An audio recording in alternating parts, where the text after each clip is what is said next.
अद्रिका की कहानी महाभारत में भाग्य और श्राप की गाथा। महाभारत में अद्रिका की कथा भाग्य और श्राप की गहराई को उजागर करती है। अगर ये चैनल आपको अच्छा लगे तो प्लीज लाइक और सब्सक्राइब करें। अद्रिका एक अप्सरा थी जिसने किसी कारणवश श्रापवश मछली का रूप धारण किया। ये श्राप उसके लिए कठिनाई और दुख का प्रतीक था, क्योंकि स्वर्गीय जीवन से हटकर उसे जलचर जीवन जीना पड़ा। वीडियो अच्छी लगे तो प्लीज लाइक और कमेंट करें। किंतु यही श्राप आगे चलकर भाग्य की अनोखी लीला का आधार बना। कथा के अनुसार मछुआरे ने एक दिन उस विशाल मछली को पकड़ा। जब उसका पेट फाड़ा गया तो उसमें से एक कन्या निकली।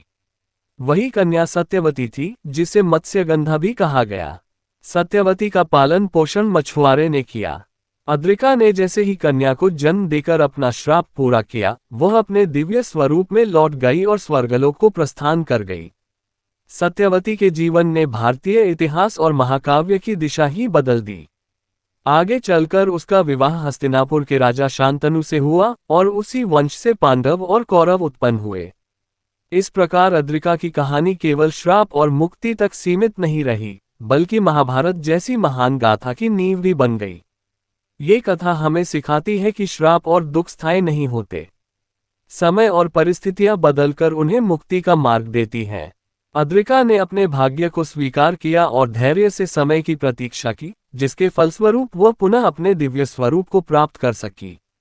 साथ ही उसका ये कष्ट मानव इतिहास की सबसे महत्वपूर्ण कथाओं में से एक का प्रारंभिक सूत्र बन गया। इस प्रकार अद्रिका की गाथा भाग्य, श्राप और मुक्ति की अनोखी कथा है, जो ये दर्शाती है कि जीवन के दुखद क्षण भी भविष्य के महान कार्यों का आधार बन सकते हैं। अगर ये चैनल आपको अच्छा लगे तो प्लीज लाइक और सब्सक्राइब करें।